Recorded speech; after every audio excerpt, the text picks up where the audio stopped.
اعوذ باللہ من الشیطان الرجیم بسم اللہ الرحمن الرحیم اللہم صلی علی محمد وآل محمد وعجل فرجہم اجمعین برحمتک یا ارحم الراحمین آمین یا رب العالمین۔ السلام علیکم۔ آج ہم جس موضوع پر بات کر رہے ہیں وہ ہے ہرس یعنی لالچ۔ پروردگار دو عالم قرآن مجید میں ارشاد فرما رہا ہے، سورہ معارج آیت نمبر 19، ان الانسان خلق ہلولا، یعنی کہ بے شک انسان جو ہے وہ کم حوصلہ خلق ہوا ہے۔ اسی طرح رسول اللہ صلی اللہ علیہ وآلہ وسلم کی حدیث ہمارے سامنے ہے، جس میں مولا فرماتے ہیں کہ جب ابن آدم بوڑھا ہو جاتا ہے تو اس میں 2 خصلتیں جوان ہو جاتی ہیں۔ پہلی خصلت ہرس اور دوسری خصلت امیدوں کا پھیلاؤ ہے۔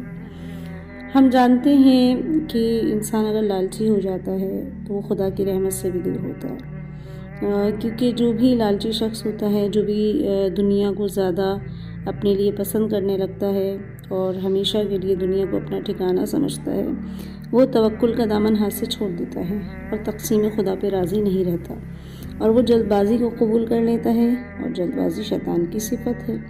اللہ نے دنیا کو سائے کی مانند بنایا ہے۔ جتنا بھی کوئی شخص سائے کے پیچھے بھاگے گا تو سایہ اس کے آگے آگے بھاگے گا اور اس کو تھکان محسوس ہوگی۔ لہٰذا پیغمبر اسلام کا فرمان ہے کہ حریص شخص محروم ہوتا ہے، اور حریص شخص اللہ کو ناپسند ہوتا ہے اور قابل مذمت ہوتا ہے۔ تو حریص شخص جو ہے، جو لالچی شخص ہے، اس حوالے سے ہمیں ایک روایت بھی نظر آتی ہے۔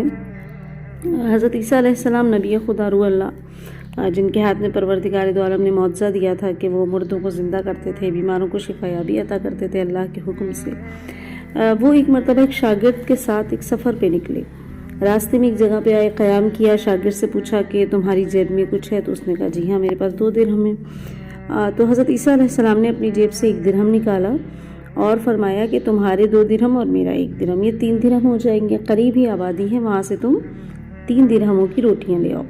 شاگرد گیا، روٹیاں لیں، راستے میں سوچنے لگا کہ حضرت عیسیٰ نے تو 1 درہم دیا ہے اور 2 درہم میرے تھے، جبکہ روٹیاں 3 ہیں، تو اس میں سے آدھی روٹیاں مجھے ملیں گی، لہٰذا بہتر ہے کہ میں 1 روٹی پہلے ہی کھا لوں۔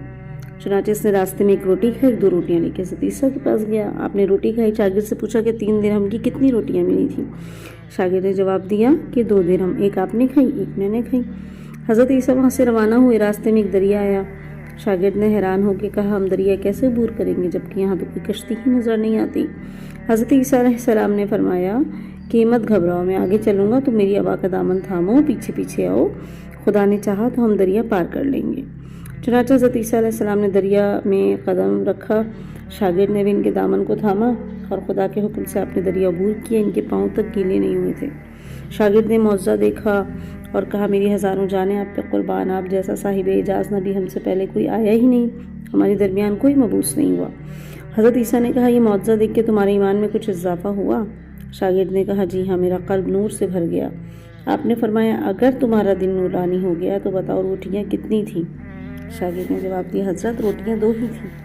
آپ پھر وہاں سے چلے، ایک ہرنوں کا ٹولہ گزر رہا تھا، آپ نے ایک ہرن کو اشارہ کیا اور وہ ہرن جو تھا وہ حضرت عیسیٰ کے پاس آیا، تو حضرت عیسیٰ نے ذبح کر کے اس کا گوشت کھایا، شاگرد کو بھی کھلایا، اور جب دونوں گوشت سے سیر ہو گئے تو حضرت عیسیٰ علیہ السلام نے اس کی کھال پر، ہرن کی کھال پر ٹھوکر ماری اور کہا قم باذن اللہ، اللہ کے حکم سے اٹھ جا۔ تو وہ ہرن جو اس کی صرف کھال پڑی ہوئی تھی اور گوشت تھی، دونوں کھا چکے تھے، وہ ہرن اللہ کے حکم سے زندہ ہو گیا اور دوبارہ اپنے ٹولے کے ساتھ، اپنے گروہ کے ساتھ جا ملا۔ شاگرد نے معجزہ دیکھا، بڑا حیران ہو، کہنے لگا اللہ کا شکر ہے جس نے ہمیں آپ جیسا نبی دیا، آپ جیسا معلم عنایت فرمایا۔ حضرت عیسیٰ نے فرمایا اچھا یہ معجزہ تم نے دیکھا، اب تم بتاؤ تمہارے ایمان میں کتنا اضافہ ہوا؟ شاگرد نے کہا سبحان اللہ، میرا ایمان پہلے سے دوگنا ہو چکا ہے۔ آپ نے کہا اچھا یہ بتاؤ روٹیاں کتنی تھیں؟ شاگرد نے پھر وہی جواب دیا، روٹیاں صرف 2 ہی تھیں۔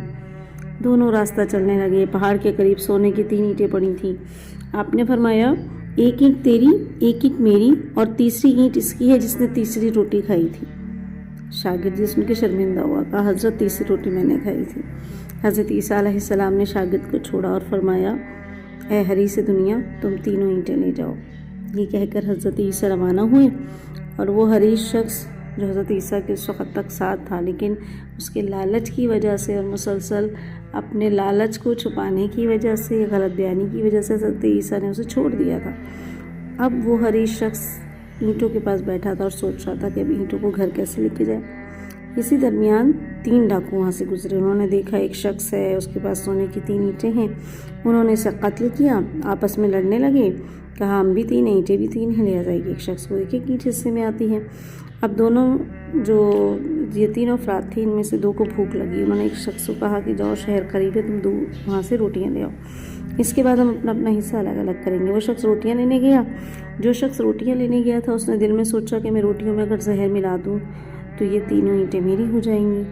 اور جو وہاں پہ 2 شخص بیٹھے تھے اس کا انتظار کر رہے تھے اور انہوں نے اسے روٹیاں لینے بھیجا تھا، انہوں نے کہا کہ اگر یہ آئے گا تو ہم اسے قتل کر لیں گے اور ہمارے حصے میں جو ہے 1.5 اینٹ آ جائے گی۔ جب ان کا تیسرا ساتھی زہر آلود روٹیاں لے کر وہاں پہنچا تو انہوں نے منصوبے کے تحت اس پہ حملہ کیا، اسے قتل کیا۔ پھر جب انہوں نے روٹی کھائی تو کیونکہ وہ زہر آلود تھیں، وہ دونوں ڈاکو بھی ہلاک ہو گئے۔ جناب عیسیٰ کا اس مقام سے گزر ہوا تو انہوں نے کیا دیکھا کہ اینٹیں ویسی کی ویسی ہی رکھی ہیں، لیکن اس کے پہلو میں 4 افراد کی لاشیں پڑی ہیں۔